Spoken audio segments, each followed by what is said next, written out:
What is up, guys? This is Pinzo back with another video today, and what I have for you guys is a Fault News Roundup. A bunch of Fault News has come out in the last week or so, so I'm here to kind of sum it all up for you guys, and with that, there was a bunch of it, so we're going to jump straight into the video. First and foremost, we have heroes. Dekker and Grim.exe have entered the battleground, and they look awesome. Dekker has a very similar kit to what she had in Paragon. She's got her Bouncy Bomb stun, she has her jump jets, and she has her fence. With this, I think she brings the control to the support role that the support role was currently missing. Her fence is a very good setup tool, block stuff off. I think it's a very cool ability, and I'm glad that it's back in the game, as well as her stun, being able to be lobbed and bounced off walls, around corners. I think that's something that the game needed also. Right now, you don't really have a alternative to Bellica if you want a hybrid kind of support, and now you do. I think Dekker will be better than Bellica, personally, just because she brings more control all around. But with that, Grim also has a very interesting kit. Once again, similar to Paragon, where he has his GTFO ultimate, he has his Deflect, where you can absorb an ability, but past that, he has modes. I would call these stances, personally, but they are called modes in his kit. He has Ion mode, Acceleration mode, and Electron mode. He can switch through these, and they affect how his kit plays. He doesn't use mana, he uses an energy resource that's similar to mana, but it doesn't work on, like, you can't buy a Warlock Opus and buy it and get a bunch of mana. That's not how it works. Ion mode, you're getting energy back for hitting basic attacks. You have Acceleration mode that gives you attack speed for hitting basic attacks, but consumes energy.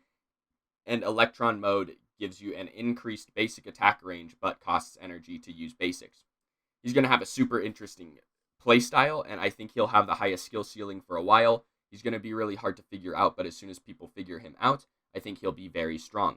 Low-level players are going to struggle on positioning because they think he's safe because they have Deflect, but he's really still no mobility, slow kind of carry. Just be careful playing him. Just make sure you play back like a carry. With that, we are going to move on to the new item art. These are just teasers right now. They should be entering the game. If I had to predict, I would say within the next 2 weeks, and they look great. We have one item from every aspect. We've got Jar of Hearts, we've got the red boots, we've got Bale Armor, we've got the white boots, and we've got Warlock's Opus. They all look fantastic. Honestly, even if they were just like ink blots on a paper, I wouldn't be mad because it wouldn't be what the item shop is right now. The item shop just needed something to change, and this is a very, very good change. They say that this is just placeholder, but honestly, if this was final art for a while, I wouldn't be mad. Once again, the item shop just needs pictures on the items. It's unnavigatable for newer players, and this will really, really help with that problem in particular. Patch notes, nothing super big. This patch was mostly just adding Dekker and Grim, but a couple things of note. Number one, 5 stacks are back. So you guys who complain about 5 stacks, myself included, also will get to experience 5 stacks again. With this, you can no longer search players on the Fault website. You can't look up FRs on anyone. The only people who you can see are the top 50 and yourself. So, for those of you who get in matches and just search up what MMR your team is before you dodge, don't do that anymore. Other than that, the only other fix that super matters is that Bale Armor will no longer pop Warlock's Aegis shield, and this matters a lot for characters like Sev, Steel, supports, who were building Bale Armor as a way to pop Warlock's Aegis without having to use an ability. Now you're going to have to use an ability on it. It makes sense, but Bale Armor was already strong, so it was just a counter to Warlock's Aegis. So be careful if you're jungling and you think your Bale Armor will pop a Warlock's Aegis. It will not. Just something to be careful of. Moving into the final thing we've got today is the Fault Challenger League. Huge announcement from Fault Hub Network, and it is about the first step into Fault Esports. Most importantly, anyone can take that first step. The first league is going to be a completely open qualifier. Anyone with 4 friends and a keyboard can jump in and sign up and play. And if you make it to the top 6 somehow, then you'll be added your team into the first Fault League. Of course, anyone who's looking to sign up to this tournament and is looking for a top-tier jungler, my Twitter DMs are open at PinzoDunzo on Twitter. My DMs are open. If you're top tier, you're looking for a team, hit me up.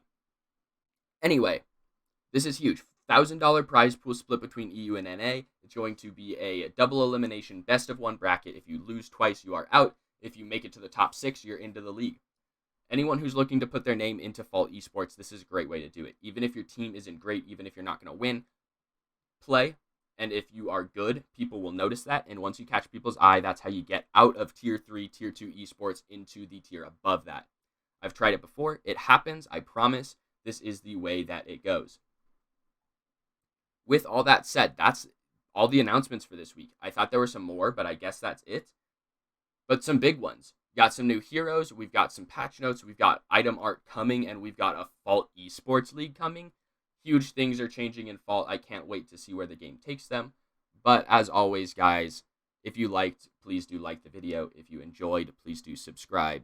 I've been Pinzo. This video is donezo. Thank you guys for watching, and I will see you guys in the next one.